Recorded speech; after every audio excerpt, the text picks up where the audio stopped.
श्रीयंत्राची पूजा कशी करावी असे प्रश्न कमेंटमध्ये मला येतात.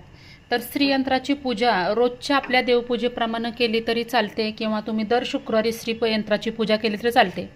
श्रीयंत्र म्हणजे देवांची मूर्ती नाही आहे, तर हे माता लक्ष्मीचं आसन आहे. माता लक्ष्मी आणि भगवान विष्णू यांचं आसन आहे. हे बसण्याचं त्यांचं ठिकाण आहे. त्यामुळे ह्याची पूजा आपण रोज नाही केली, दर शुक्रवारी केली तरी चालते. दर पौर्णिमेला ह्याच्यावर कुंकुमार्जन करतात. कुंकुमार्जन तुम्ही शुक्रवारी करू शकता, दर पौर्णिमेला करू शकता, दिवाळीमध्ये करू शकता. आपले जे सण असतात महत्त्वाचे हिंदू सण, त्या सणाच्या दिवशी तुम्ही दसऱ्याला म्हणा किंवा 3.5 मुहूर्तांपैकी मुहूर्त, अशा वेळी आपण श्रीयंत्रावर कुंकुमार्जने करू शकतो. आणि आठवड्यातून एकदा जरी हे श्रीयंत्र आपण स्वच्छ धुतले तरी चालते. मी तरी रोज देवपूजा करताना माझ्या बाकीच्या सगळ्या ज्या देवांच्या मूर्त्या आहेत त्याबरोबर मी श्रीयंत्र हे धुत असते. कारण हे श्रीयंत्र जे आहे ते पितळी आहे, त्यामुळे ह्याला रोज आपण पाण्यानं धुतलं तरी काहीच प्रॉब्लेम नाही आहे. आणि नेहमीसारखी आपण पूजा करतोय. माझी आजची देवपूजा ही झालेली आहे. बऱ्याच प्रश्नांची उत्तरं तुमच्या ज्या कमेंट असतात त्याच्यावर मी छोटासा का होईना व्हिडिओ बनवत असते. त्यामुळं काय होतं की इतरांनासुद्धा माहिती ही मिळत असते. तुमच्या शंकांमुळं इतरांनासुद्धा थोडीशी माहितीमध्ये ही भर पडते.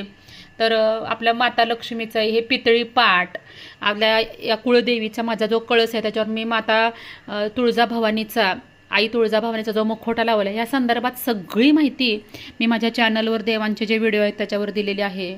परत कासव तांदळात ठेवायचं की पाण्यात, घरामध्ये गाय का असावी, गाय वासरूची मूर्ती का असावी, श्रीयंत्राचं महत्त्व, श्रीयंत्राचं काय आहे की आपण ते घरामध्ये ठेवल्यावर कुठले फायदे होतात, टाकांविषयीची माहिती, स्वामींच्या मूर्तीविषयीची माहिती, देवाला आपण हे जे पाठ ठेवलेत, मी हे पितळी चौरंग ठेवलेत बघा, हे चौरंग हा एक पितळी पाठ आहे, गजलक्ष्मी, ह्या सगळ्याची माहिती मी माझ्या देवांच्या पूजेच्या संदर्भात जे व्हिडिओ आहेत त्या संदर्भात देत असते वेळोवेळी.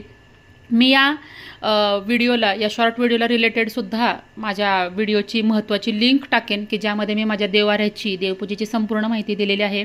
आणखीन काही शंका असतील तर नक्की कॉमेंट सेक्शनमध्ये विचारा. आपल्या देवांच्या बाबतीतल्या अशाच माहितीसाठी आपल्या चॅनलला सबस्क्राईब केलं नसेल तर सबस्क्राईब करा. श्री स्वामी समर्थ. शुभ सकाळ.